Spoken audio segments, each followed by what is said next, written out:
Hello दोस्तों, आज के इस वीडियो में मैं आप लोगों को कॉन्सेप्चुअल तरीके से और ट्रिक के माध्यम से ऐसे क्वेश्चन बताने वाला हूं जिससे आपके हाइट एंड डिस्टेंस के जितने भी क्वेश्चन हैं वो सभी डाउट्स जो भी अगर आपके दिमाग में चल रहे वो सभी खत्म हो जाएंगे। हालांकि पिछले वाली वीडियो में हम आपको एक ही ट्रिक में पूरा जो हाइट एंड डिस्टेंस कैसे सॉल्व होगा वो मैं आपको बता चुका हूं, ठीक है ना। अगर फिर भी जैसे क्वेश्चन आपके छूटते हैं, जैसे मैं बता दूं कौन से क्वेश्चन आपके वो ट्रिक से नहीं हो सकते, जैसे उन्नयन कॉर्ड की अगर बात की गई हो, उन्नयन कॉर्ड अगर पूछा गया हो, ठीक है ना। इसके बाद में और भी कुछ टाइप के क्वेश्चन बनते हैं जहां पे हम वो ट्रिक यूज नहीं करते, वो क्वेश्चन आज हम इस वीडियो में सॉल्व करने वाले हैं, वो भी ट्रिक के माध्यम से, और हम कॉन्सेप्ट भी यहाँ पे देखते हुए चलेंगे। और आज के इस वीडियो के बाद में फिर आपको हाइट एंड डिस्टेंस से कोई भी प्रॉब्लम आपको नहीं आने वाली। इस वीडियो को देखने के बाद आप पूरा हाइट एंड डिस्टेंस अच्छे से सॉल्व कर पाएंगे। ठीक है दोस्तों, स्टार्ट करते हैं। दोस्तों क्वेश्चन है यहाँ पे, एक मीनार के आधार से ए तथा बी दूरी पर स्थित दो बिंदुओं पर मीनार के शिखर से अवनमन कोण परस्पर पूरक हैं। मीनार की ऊंचाई ज्ञात कीजिए। मीनार की ऊंचाई यहाँ पे निकालनी है, तो दोस्तों इसका फिगर बना लेते हैं। यहाँ पे इन्होंने क्या कह दिया, एक मीनार के आधार से, तो एक मीनार हम यहाँ पे बना लेते हैं। ये जो लाइन है वो मीनार को रिप्रेजेंट कर रही है। मीनार के आधार से ये जमीन है, मीनार के आधार से ए तथा बी दूरी पर स्थित दो बिंदु, मान के चलिए एक बिंदु ये है जो मीनार के आधार से ए दूरी पर स्थित है, और एक और हम बिंदु ले लेते हैं जो मीनार के आधार से बी दूरी पर स्थित है। ये वाला पॉइंट इस मीनार के आधार से बी दूरी पर स्थित है, और ये वाला पॉइंट मीनार के आधार से ए दूरी पर स्थित है। तब इस मीनार के शिखर से इन दोनों बिंदुओं की जो अवनमन कोण बन रहे हैं, अवनमन कोण दोस्तों ये क्षैतिज लाइन हम खींच लेते हैं, तो अवनमन कोण यहाँ पे जो बन रही है, एक ये वाला और इस वाले पॉइंट का इसी शिखर से ये वाला जो अवनमन कोण है, ठीक है, ये दोनों अवनमन कोण जो इन्होंने बताए हैं वो कैसे हैं, परस्पर पूरक हैं। ठीक है, तो फिलहाल मैं ये कोण जो है मैं मान लेता हूं। पूरक कोण कौन से होते हैं ये मैं आपको बता दूं। पूरक कोण ऐसे दो कोणों का योग जिनका ऐसे दो कोण जिनका योग 90 अंश हो। ठीक है, अगर एक हमने थीटा मान लिया ये वाला, तो दूसरा जो है वो 90 माइनस थीटा हो जाएगा। ठीक है ना, ये दो आपके परस्पर कैसे हो गए, पूरक कोण हो गए। ठीक है, इन दोनों का योग कितना होगा, 90 अंश होगा। ठीक है, आपको बता दूं अवनमन और उन्नयन कोण जो है दोस्तों कैसे होते हैं, बराबर होते हैं। ये वाला जो कोण है थीटा है, इस वाली लाइन से जो बन रहा है वो हम यहाँ पे भी थीटा लिख लेंगे। इस वाली लाइन से आपका जो एंगल बन रहा है 90 डिग्री माइनस थीटा, वो हम यहाँ लिख लेंगे। तो ये दोनों आपके जो है परस्पर पूरक हैं। अब मैं आपको बता दूं यहाँ पे थोड़ा सा जो है कॉन्सेप्ट लेके चलेंगे कि इस कंडीशन में जो मीनार की ऊंचाई जो है किस तरीके से निकलेगी। मैं आपको बता दूं, ये h हमने यहाँ पे लेट कर ली इसकी ऊंचाई। ठीक है ना, तो यहाँ पे सबसे पहले हम इस ट्रायंगल की बात करेंगे दोस्तों। तो इस ट्रायंगल में tan थीटा हम लेंगे। आपको मैं सबसे पहले वीडियो में बता चुका हूँ, त्रिकोणमिति के जाके आप वहां से देख सकते हैं। अदरवाइज मैं फिर भी यहाँ पे आपको बता दूं कि हम ट्रिगोनोमेट्री में अगर कोई ट्रिक यूज नहीं करते, कॉन्सेप्ट यूज करते हैं, तो साइन, कॉस और टेन, ये तीन चीजें ही हम लेके चलेंगे। इन तीनों से ही हमारा जो है ये कोई बस अभी अगर वो जो फिगर दे रखा है, कोई भी क्वेश्चन दे रखा है, तो यहाँ से सॉल्व हो जाता है। ठीक है ना, अब ये हम किस तरीके से यूज करते हैं दोस्तों, ऐसे देखो समकोण त्रिभुज में तीन भुजाएं होती हैं और दो भुजाएं दे रखी होती है। दो भुजाएं जो दे रखी है वो किस फॉर्मूले में आती है, साइन में, कॉस में, टेन में, वही हम लगा देते हैं। ठीक है ना, यहाँ पे लंब दे रखा है, आधार दे रखा है, तो टेन लगाएंगे, बिकॉज टेन इज इक्वल लंब अपॉन आधार होता है। तो टेन थीटा इज इक्वल लंब यहाँ पे h हो जाएगा और आधार जो है यहाँ पे a है। ठीक है, इसी तरीके से अब हम इस एंगल की बात कर लेते हैं दोस्तों, टेन 90 माइनस थीटा। तो ये आपका जो हो जाएगा टेन 90 माइनस थीटा, तो लंब आपका वही रहेगा h अपॉन आधार हो जाएगा, ये जिसकी दूरी इन्होंने दे रखी है b। ठीक है ना, अब समझिए tan 90 माइनस थीटा होता है दोस्तों cot theta is equal h upon b। ठीक है ना, अब ये भी एक जो है फॉर्मूला है ट्रिगोनोमेट्री के अंदर। अगर आप समझना चाहें तो एक बार मैं फिर थोड़ा सा टाइम लेके इसको जो समझाता हूँ, tan 90 minus theta cot theta क्या ये है मैटर। तो देखो एक आपका ऑर्डर अगर आपको याद है तो फिर आप एकदम से जो है इसको याद कर लेंगे, मतलब याद करने की जरूरत ही नहीं पड़ेगी, समझ जाएंगे। ऑर्डर मैं थोड़ा सा बता रहा हूँ, ऑर्डर को थोड़ा सा ध्यान से समझना। साइन के बाद कॉस लेंगे, कॉस के बाद टेन, टेन के बाद आप कॉट लेंगे, उसके बाद सेक और उसके बाद कोसेक, ठीक है ना। ये जैसे अगर आपने ले लिया, अगर आपसे पूछा जाए साइन 90 डिग्री माइनस थीटा बताओ, क्या साइन 90 डिग्री माइनस थीटा अगर आपसे पूछा जाए तो आप कॉस बता देंगे, क्या बता देंगे, कॉस बता देंगे, ठीक है ना। और अगर आपसे कॉस 90 डिग्री माइनस थीटा अगर पूछा जाए तो आप साइन बता देंगे, क्या बताएंगे, साइन थीटा, ठीक है ना। इस तरीके से ये आपस में चेंज होते हैं, टेन कॉट के साथ, सेक कोसेक के साथ, ठीक है ना। ध्यान रखना 90 डिग्री माइनस थीटा की बात चल रही है। अगर ये टेन 90 डिग्री माइनस थीटा पूछा जाए तो कॉट थीटा बताएंगे, कॉट 90 डिग्री माइनस थीटा पूछा जाए तो टेन बताएंगे, सेक 90 माइनस थीटा कोसेक और cosec 90 minus theta sec theta, ठीक है ना। ये होता है। तो यहाँ पे tan 90 माइनस थीटा यहाँ पे क्या हो जाएगा, कॉट हो जाएगा, is equal h upon b। अब मैं आपको बता दूं दोस्तों, tan और कॉट ये tan और कॉट जो है अगर इनका हम मल्टीप्लाई आपस में करें तो दोस्तों 1 आएगा। कैसे आएगा और समझ लीजिए, tan जो होता है दोस्तों 1 अपॉन कॉट होता है और ये कॉट आपका है तो कॉट से कॉट खत्म, 1 आ जाएगा, ठीक है ना। तो वही मैं दोस्तों यहाँ पे करने वाला हूँ, tan और कॉट मतलब एक इक्वेशन आपका ये बना और एक ये बना, इन दोनों का कर दो मल्टीप्लाई, tan और कॉट का मल्टीप्लाई दोस्तों हो जाएगा 1, इन दोनों का मल्टीप्लाई दोस्तों h का h में करेंगे h स्क्वायर और a का b में करेंगे ab, मतलब न्यूमरेटर का न्यूमरेटर के साथ और डिनोमिनेटर का डिनोमिनेटर के साथ, ये हो जाएगा। ab का 1 में मल्टीप्लाई करेंगे दोस्तों तो ab is equal h square, दोस्तों यहाँ से h आपका बन रहा है रूट ab, ठीक है ना, स्क्वायर इधर आ जाएगा, रूट आ जाएगा। तो यहाँ पे h जो है मीनार की जो ऊंचाई है वो आ गई ab रूट के अंदर, ठीक है ना। तो दोस्तों ये जो मैंने इस क्वेश्चन को सॉल्व किया, ये जो आंसर निकला है दोस्तों ये एक ट्रिक बन गई। अगर इस टाइप से कोई भी क्वेश्चन आ जाए, इस टाइप से जहां दो परस्पर पूरक कोणों की बात की गई हो और दो बिंदुओं की दूरियां अगर उस आधार से दी गई हो, चाहे वो मीनार हो, पहाड़ी हो या समथिंग पेड़ हो, तो इस टाइप से अगर कोई क्वेश्चन आता है तो दोस्तों आप डायरेक्टली ये फॉर्मूला लगा के और वहां पे उनका आंसर डायरेक्टली फाइंड कर सकते हैं। दोस्तों समझ लेते हैं एक एग्जांपल। दोस्तों यहाँ पे मैंने एक एग्जांपल लिया हुआ है, समझिए इसको। किसी मीनार के आधार से 4 मीटर और 9 मीटर की दूरियों पर एक ही रेखा पर स्थित दो बिंदुओं की क्रमशः P तथा Q से देखने पर मीनार के ऊपरी सिरे के उन्नयन कोण पूरक पाए जाते हैं, ठीक है ना, पूरक। तो यहाँ कोटि पूरक भी बोला जा सकता है, एक ही बात है। मीनार की ऊंचाई ज्ञात कीजिए। दोस्तों फिगर बना लेते हैं। मान लीजिए ये मीनार है और मीनार के आधार से, मीनार का ये आधार है, आधार से, ठीक है ना, 4 मीटर की दूरी पर, ये 4 मीटर की दूरी पे हो गया और 9 मीटर की दूरी पे, मान लीजिए ये 9 मीटर की दूरी है, कहां से, मीनार के आधार से, यहां से, और ये 4 मीटर की दूरी थी, ठीक है ना। अच्छा, एक ही रेखा पर स्थित, एक ही रेखा में दोनों पॉइंट स्थित है, ठीक है ना, क्रमशः P और Q, मतलब ये P है और ये Q है, से देखने पर मीनार के ऊपरी सिरे, यहां से देखने पर कहां पे देखना है, ऊपरी सिरे, मीनार के ऊपरी सिरे को देखने पर, यानी ऊपरी सिरे के जो उन्नयन कोण बन रहे हैं दोस्तों वो कैसे बन रहे हैं, परस्पर जो है पूरक पाए जाते हैं। पूरक, अगर ये थीटा है दूसरा 90 माइनस थीटा है, अगर उन्होंने पूरक बोल दिया फिर आप यहाँ पे लिखना चाहें तो लिखें, ना लिखना चाहें तो कोई बात नहीं।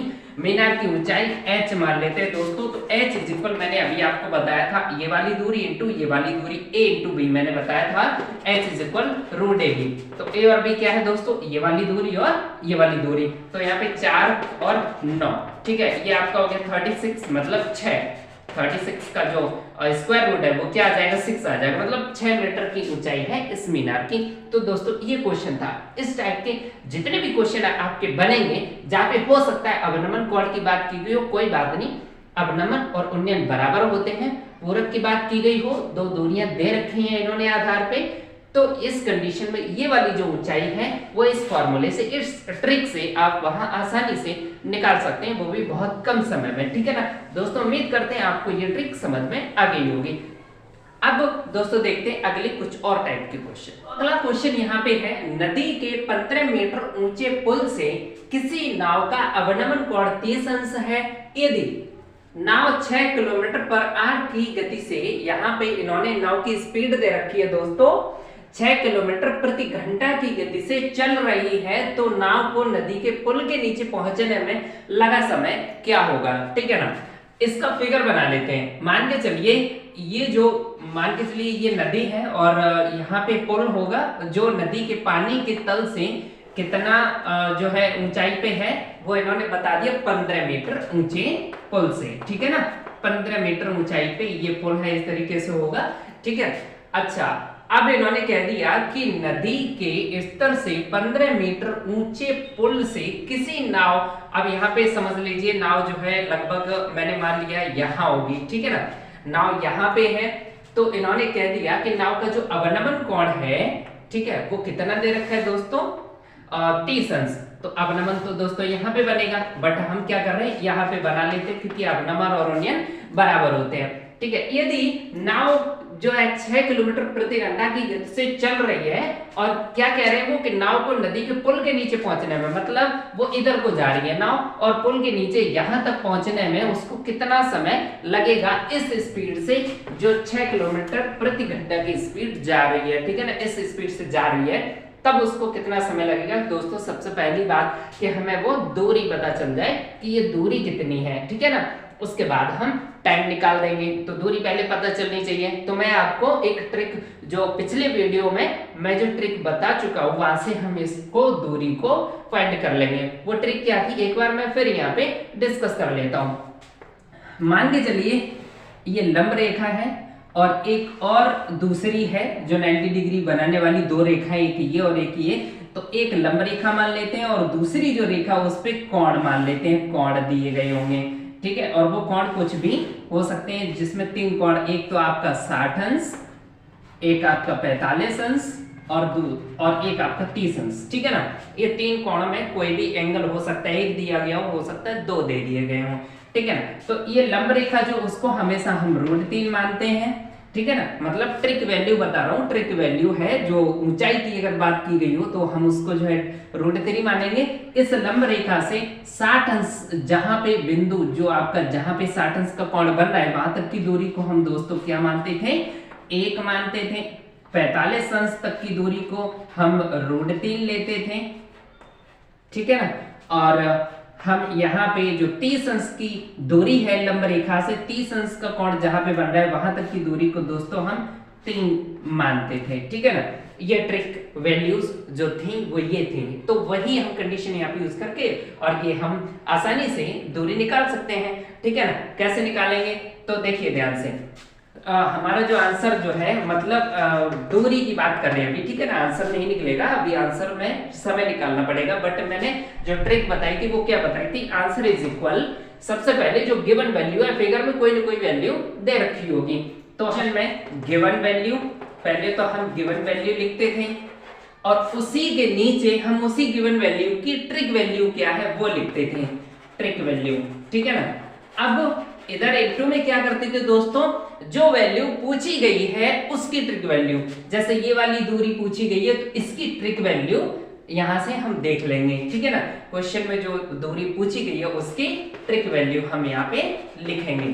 तो देखिए समझिए कैसे, क्वेश्चन में गिवन वैल्यू क्या है दोस्तों, 15 मीटर की ऊंचाई दे रखी है। आप चाहे वो ऊंचाई हो क्या हो हमें कोई मतलब नहीं, 15 मीटर है, ठीक है ना। अब 15 मीटर क्या है, एक लंब रेखा है और लंब रेखा को क्या मानते हैं दोस्तों, √3 मानते हैं। तो उसकी ट्रिक वैल्यू, 15 की ट्रिक वैल्यू क्या हो जाएगी दोस्तों, √3, ठीक है ना। इनटू में ट्रिक वैल्यू कौन सी, जो क्वेश्चन में पूछी गई है, ठीक है ना, क्वेश्चन मार्क लगा दिया, जो क्वेश्चन में पूछी गई उसकी ट्रिक वैल्यू पूछी गई है ये। तो लंब रेखा से 30 अंश के कोण तक की दूरी को हम क्या मानते हैं, लंब रेखा से 30 अंश तक की कोण तक की दूरी को दोस्तों हम 3 मानते हैं। तो इनटू में 3 कर देंगे, ठीक है, ऐसे कर देंगे सॉल्व। तो √3 से ये वाला 3 कटेगा तो √3 बचेगा। यहाँ पे कैसे बचेगा ये भी समझ लो, 3 को हम √3 इंटू √3 लिख सकते हैं। तो √3 दो बार लिखेंगे तो एक बार कट जाएगा, एक बार बचेगा। ये आपका आ गया दोस्तों 15√3। क्या आ गया, ये दूरी आ गई 15√3। अभी हमें क्या निकालना है, समय, ठीक है ना। चाल बराबर क्या होता है, दूरी बटे समय, और वो क्या पूछ रहे हैं दोस्तों, समय पूछ रहे हैं। तो समय बराबर क्या हो जाएगा, समय बराबर हो जाएगा दूरी बटे चाल, ठीक है ना, दूरी बटे चाल। तो दूरी दोस्तों आ गई यहाँ पे कितनी, इसको यहाँ पे इरेज कर लें, दूरी कितनी आ गई थी दोस्तों यहाँ पे 15√3, ठीक है ना। अब चाल की बात करें तो चाल हम दोस्तों जो गिवन है ना कंडीशन, उसको हम थोड़ा सॉल्व कर लेंगे। क्या सॉल्व करेंगे, क्योंकि जो दूरी आई है दोस्तों वो क्या है, मीटर में, और जो चाल दे रखी है दोस्तों वो किलोमीटर में है, ठीक है ना। तो मीटर में कैसे निकलेगी वो मैं आपको बता दूं, 1 मीटर में 3/5 सेकेंड। तो यहाँ कितने आ गए, 15√3 है ना। 15√3 मीटर में कितने सेकंड हो जाएंगे, 3/5 का यहाँ पे गुणा कर देंगे, सेकंड बन जाएंगे दोस्तों। 5 × 15 3√3 और इंटू 3, तो ये हो जाएगा 3 3 9√3। ये आपका आंसर आ गया 9√3 सेकंड। अगर फिर भी पॉइंट में निकालना चाहते हो तो 9 इंटू √3 की वैल्यू 1.732 होती है, या फिर 73 कर दो, मल्टीप्लाई करेंगे दोस्तों, 9 3 27, 9 7 63, 64 65 और ये 15.57 सेकंड। ये अप्रॉक्स वैल्यू है दोस्तों। हो सकता है 15.58 भी हो सकता है, 5.9 भी हो सकता है, क्योंकि मैंने 1.73 लिया है, 1.732 भी होता है, ठीक है ना दोस्तों। ये था आपका क्वेश्चन। तो क्वेश्चन है यहाँ पे, किसी निश्चित जगह से एक लड़ाकू विमान का उन्नयन कोण 60 अंश है, 15 सेकंड के बाद उन्नयन कोण 30 अंश हो जाता है। तो दोस्तों समझिए, फिगर को समझिए। मान लीजिए लड़ाकू विमान यहाँ पे है, तब जमीन पर स्थित किसी बिंदु से इस लड़ाकू विमान का जो उन्नयन कोण है दोस्तों कितना है, 60 अंश। ये वाला जमीन के साथ कितना बना रहा है, 60 अंश, ठीक है ना, 60 अंश। 15 सेकंड बाद उन्नयन कोण 30 अंश हो जाता है, मतलब वो उड़ रहा है और 15 सेकंड बाद दूरी उसकी जो है बदल जाएगी, मतलब जगह बदल जाएगी। तो यहाँ पे था 15 सेकंड बाद दोस्तों ये वाली जो दूरी है ना, मतलब 15 सेकंड में वो मान लीजिए कवर कर गया, कितने 15 सेकंड बाद वो कहाँ पहुंच गया दोस्तों, यहाँ पहुंच गया, इधर को जा रहा है, ठीक है ना, यहाँ पहुंच गया। तब उसका जो उन्नयन कोण है इसी बिंदु से हो जाता है दोस्तों कितना, 30 अंश हो जाता है, ठीक है ना, 30 अंश हो जाता है। यदि वायुयान की चाल दे रखी है 720 किलोमीटर प्रति घंटा, तो वायुयान की ऊंचाई बताइए। वायुयान यहाँ पहुंच गया, मान लीजिए जमीन से वो h मीटर की ऊंचाई पे है, ठीक है दोस्तों। समझिए ध्यान से, इसको कैसे समझेंगे। सबसे पहले तो 15 सेकंड में चलेगी, दूरी को निकालते हैं। कैसे निकालेंगे दूरी, यहाँ पे सॉरी जो चाल दे रखी है दोस्तों वो दे रखी है 720 किलोमीटर प्रति घंटा, 720 किलोमीटर प्रति घंटा। किलोमीटर प्रति घंटा को मीटर प्रति सेकंड में कैसे बदलते हैं दोस्तों, 720 इंटू 5/18, कितने का गुणा करते हैं दोस्तों, 5/18 का क्या निकल के आ जाएगा, मीटर पर सेकंड, ठीक है ना, मीटर पर सेकंड निकल के आ जाएगा 5/18 का गुणा करके, ठीक है ना। 18 चौक 72, यहाँ हो जाएगा दोस्तों 200 मीटर प्रति सेकंड, 200 मीटर प्रति सेकंड, मतलब 1 सेकंड में 200 मीटर। कितनी दूरी सॉरी कितने समय चला वो, मतलब कितना टाइम लगा उसको यहाँ से यहाँ तक पहुंचने, 15 सेकंड। तो 15 सेकंड में कितनी दूरी चल गया, 1 सेकंड में 200 मीटर। तो 15 सेकंड में दोस्तों कितना चला, 200 इंटू 15, ठीक है ना, कितना 3000 मीटर, ठीक है ना। तो ये दूरी कितनी होगी दोस्तों, 3000 मीटर, 3000 मीटर, ठीक है ना। अब दोस्तों यहाँ पे ट्रिक यूज करते हैं, तो हमें क्या निकालना, h निकालना है। कोण एक जगह बनने, अलग अलग बांटो इनको। इस वाली लाइन से ये 30 अंश, तो यहाँ पे 30 अंश ये भी हो जाएगा, ठीक है। तो इसको थोड़ा सा आगे बढ़ाओ, और ये मैंने इसको थोड़ा फिगर को बना लिया। ये लंब रेखा जिसकी ट्रिक वैल्यू दोस्तों 3 होती है। अगर इस लाइन से ये 60 अंश है तो यहाँ पे भी कितना हो जाएगा, 60 अंश। लंब रेखा से 60 अंश की दूरी को 1, लंब रेखा से 30 अंश तक की दूरी को दोस्तों कितना, 3, कितना 3, ठीक है ना। अब आंसर निकालिए दोस्तों। आंसर कैसे निकलेगा, गिवन वैल्यू क्या है दोस्तों, ये वाली दूरी कितनी, 3000 मीटर, ठीक है ना, 3000 मीटर। 3000 मीटर की ट्रिक वैल्यू क्या है, इसकी ट्रिक वैल्यू क्या है, तो दोस्तों ध्यान से देखिए, ये वाली दूरी कितनी है, 3, ये वाली कितनी है, 1, 3 में से 1 को हटा दो, कितनी बची, 2 बची। तो 3000 की ट्रिक वैल्यू 2 इंटू क्या पूछा गया है, ऊंचाई पूछी गई है, ये वाली दूरी पूछी गई है, ये वाली दूरी है ना, बराबर ही है, ठीक है। इसकी ट्रिक वैल्यू क्या है, √3 यूज कर दिया ट्रिक को, यहाँ पे आ गया 1500, ठीक है ना, 1500 इंटू √3 की वैल्यू 1.732, मल्टीप्लाई करेंगे, ठीक है। और मल्टीप्लाई करने पे आपको जो है आंसर मिलेगा, जब देखो 2 0 है पॉइंट खत्म हो जाएगा। एक काम करते हैं, यहाँ पे केवल इतना ले लेते हैं, ठीक है, 2 0 है, 2 डिजिट खत्म। आप देखो √3 की वैल्यू 1.73 ले सकते हैं, 1.732 ले सकते हैं, अप्रॉक्स वैल्यू आएगी। कहने का मतलब है अप्रॉक्स वैल्यू यहाँ पे मिलेगी। या तो आंसर आपका 1500 √3 यहीं पे खत्म हो जाएगा, हो सकता है पॉइंट में दे रखा हो, अप्रॉक्स में आ जाएगा। 2 0 2 पॉइंट के बाद में 2 डिजिट है, पॉइंट कैंसिल हो जाएगा। 15 को गुणा कर दीजिए, 15 3 45, चारों क्या कह रही, 15 से 105, 109, 15 कम 15 और 10 25, 2595 मीटर अप्रॉक्स वैल्यू है दोस्तों। कैसी, अप्रॉक्स, ठीक है ना। हो सकता है 2596, 2597, 2598 भी हो सकता है, मैंने 2 नहीं लिया ना यहाँ पे, ठीक है ना, 2598 भी हो सकता है। तो ये अप्रॉक्स वैल्यू, ये आपका आंसर आ गया, ठीक है दोस्तों। अगला क्वेश्चन है यहाँ पे, उस समय सूर्य के उन्नयन कोण का मान क्या होगा। क्या पूछ रहे हैं दोस्तों, उन्नयन कोण, ठीक है। अब जो क्वेश्चन लेंगे उसमें हम इसी प्रकार के क्वेश्चन लेंगे और समझेंगे, ठीक है। और ये ट्रिक और कॉन्सेप्ट दोनों के तरीके से हम लेके चलेंगे, मतलब दोनों मेथड से हम इसको देखने की कोशिश करेंगे, ठीक है ना। उस समय सूर्य का उन्नयन कोण का मान क्या होगा जब एक स्तंभ की छाया उसकी कुल ऊंचाई की √3 गुनी लंबी है। कौन? छाया की लंबाई √3 गुनी है किसकी? स्तंभ की छाया की। मान लिया स्तंभ की जो छाया है एक, हमने मान लिया स्तंभ की छाया 1 मीटर मान लो या समथिंग, हमने मतलब यूनिट जो है कुछ भी ले सकते हैं, 1 ले लिया, ठीक है ना। तो उसकी जो छाया, जब सूरज इधर है तो छाया किधर, मतलब परछाई इधर बनेगी। तो इन्होंने कह दिया था कि जो छाया की कुल ऊंचाई जो है वो सॉरी छाया की जो लंबाई है ऊंचाई की √3 गुनी है। तो अगर ऊंचाई 1 है तो √3 गुनी मतलब √3 हो जाएगी किसकी? छाया की लंबाई, ठीक है। अब वो कह रहे हैं कि उन्नयन कोण क्या होगा, मतलब ये वाला कोण पूछ रहे हैं, ठीक है ना। ये कोण क्या हो जाएगा, मतलब क्या पूछ रहे हैं, एक के सामने वाला कोण क्या होगा। एक के सामने वाला कोण, जो भुजा हमने 1 मानी है उसके सामने वाला जो कोण है वो क्या होगा, ठीक है ना, उन्नयन कोण। तो अब दोस्तों ट्रिक का यूज कैसे करेंगे वो समझिए।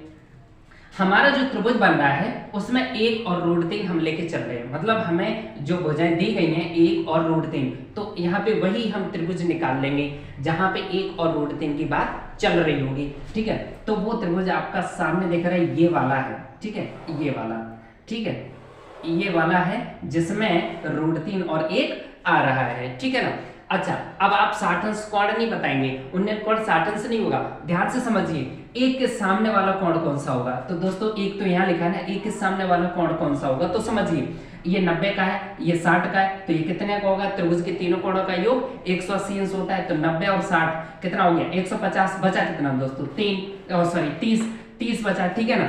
तो अब हम कह सकते हैं √3 के सामने जो है 60° बन रहा है, लेकिन 1 के सामने क्या बन रहा है दोस्तों, 30° बन रहा है। तो यहाँ पे ये उन्नयन कोण क्या हो जाएगा, 1 के सामने वाला 30°, ठीक है। तो यहाँ पे जो उन्नयन कोण है दोस्तों निकल के आ गया आपका 30°, ठीक है ना। कोई सॉल्यूशन करने की जरूरत नहीं, ट्रिक दिमाग में बिठाओ, अपने आप आंसर मिल जाएगा। थोड़ा सा कॉन्सेप्ट भी समझ लेते हैं। क्वेश्चन आप थोड़ा सा वीडियो पीछे करके जा सकते हैं, देख सकते हैं क्वेश्चन क्या था। मैं आपको बता दूं, यहाँ पे इन्होंने कहा था कि जो स्तंभ की जो लंबाई है उसकी √3 गुनी छाया की लंबाई है, ठीक है। अगर हम इसको दोस्तों h मान लेते हैं तो ये जो छाया की लंबाई है √3 गुनी मतलब √3h हो जाएगा, ठीक है ना। तब उन्नयन कोण यहाँ पे हमें निकालना, उन्नयन कोण क्या होगा। कॉन्सेप्ट समझिए दोस्तों, एक ऐसा फॉर्मूला लेंगे जिसमें कोण के सामने वाली भुजा लंब और आधार आता हो, tan आता है दोस्तों। tan का फॉर्मूला होता है tan थीटा, इसको थीटा मान लेते हैं दोस्तों।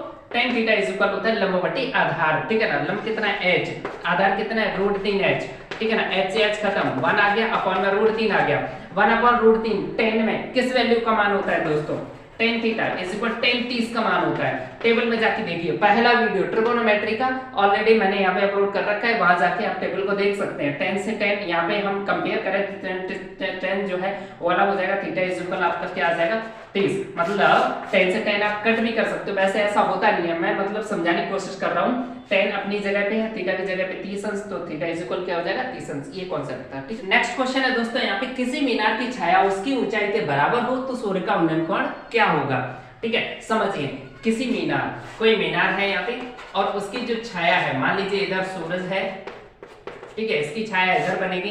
तो ये कह रहे हैं कि मीनार की जो ऊंचाई है, मीनार की जो छाया उसकी ऊंचाई के बराबर हो, मीनार की जो ऊंचाई है उसी के बराबर उसकी छाया है।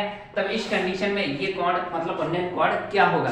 दोस्तों मैं यहाँ पे सीधा सा बता दूं, कभी भी किसी भी क्वेश्चन में अगर इस टाइप से अगर बात आ जाए कि ऊंचाई जो है और उसकी जो छाया है, परछाई, उसकी लंबाइयां अगर बराबर है, या फिर समथिंग और कोई क्वेश्चन दे रखा हो जहाँ पे किसी और चीज का जिक्र किया गया हो, बट क्या ध्यान से देखना है कि ये वाली और ये वाली दूरी, अगर ये दूरी, दोनों दूरियां अगर आपस में बराबर हैं तो उन्नयन कोण हमेशा 45° होता है। क्या होता है 45°। ट्रिक से समझिए, ठीक है। यहाँ पे ऐसा कौन सा ट्रायंगल बन रहा है जिसमें ऊंचाई मतलब ये लंब रेखा और आधार दोनों बराबर हो, क्योंकि दोनों क्या कह रहे हैं, छाया और ऊंचाई कैसी है, बराबर है। तो बराबर दूरी कहाँ पे मिल रही है 200, अगर ये √3 है तो √3 अब कहाँ मिल रहा है आपको, यहाँ पे मिल रहा है ये √3, ठीक है ना। तो किसमें कहाँ तक आ रहा है 45°। तो दोस्तों कोण वो जो आपका ट्रायंगल है वो ये वाला बनेगा, ठीक है ना, ये वाला ट्रायंगल बनेगा जिसमें कोण जो है ये उन्नयन कोण कितना है दोस्तों 45°, ठीक है ना। तो यहाँ से भी आपको 45° आंसर मिल जाएगा, ठीक है। 10 मीटर ऊंचे वृक्ष की छाया 10√3 मीटर लंबी हो तो सूर्य का उन्नयन कोण क्या होगा। मान के चलिए ये 10 मीटर ऊंचा एक वृक्ष है, ठीक है ना, 10 मीटर ऊंचा क्या है वृक्ष, ठीक है। इसकी जो छाया है अगर इधर अगर सन है तो इसकी जो छाया इधर बनेगी वो कितनी है 10√3 मीटर लंबी, ठीक है ना। तो अब ये पूछ रहे हैं कि ये उन्नयन कोण क्या होगा। ठीक है दोस्तों, मैं आपको बता दूं कभी भी इनमें ये जो ऊंचाई है और ये आधार है, मतलब ये दोनों भुजाएं, ठीक है ना, 90 अंश को बनाने वाली दो भुजाएं, एक ये और एक ये, इनमें अगर कोई नंबर आपको कॉमन मिल रहा है तो आप उसे कट कर सकते हैं। मतलब यहाँ भी 10 और यहाँ भी 10, तो आप इसको कट कर सकते हैं, यहाँ 1 बचेगा, यहाँ पे भी 10 खत्म हो जाएगा तो √3 बचेगा। ठीक है ना। अब ट्रिक देख लीजिए आप, ये 1 और ये √3 कहाँ पे मिल रहा है। देखो हमें क्या निकालना है, एक के सामने वाली एक जो भुजा है ना, जहां पे एक लिखा है, एक के सामने वाला जो कोण है वो मुझे निकालना है। ठीक है, उन्नयन कोण, एक के सामने वाला कोण निकालना है। तो दोस्तों √3 और 1 देखो कहां पे अप्लाई हो रहा है, √3 ये रहा और 1 ये रहा, तो एक के सामने वाला कोण कितना है, 30 अंश। तो दोस्तों यहाँ पे डायरेक्टली आपका 30 अंश आंसर आ जाता है। ठीक है, अब कॉन्सेप्ट समझिए दोस्तों, क्या लंब दे रखा था, आधार दे रखा था, किस में यूज होता है, tan में, तो tan थीटा, इसको थीटा मान लिया दोस्तों, तो tan थीटा इज इक्वल, लंब कितना था 10 और आधार कितना था 10√3। ठीक है ना, 10 से 10 खत्म, ऊपर 1 बचा, 1/√3, tan में 1/√3 किसका मान होता है दोस्तों, 30 का, तो tan theta is equal tan 30। ठीक है ना, कंपेयर करिए, थीटा कितना आ जाएगा, 30 अंश आ जाएगा। ठीक है ना, तो इस तरीके से भी आंसर निकाल सकते हैं।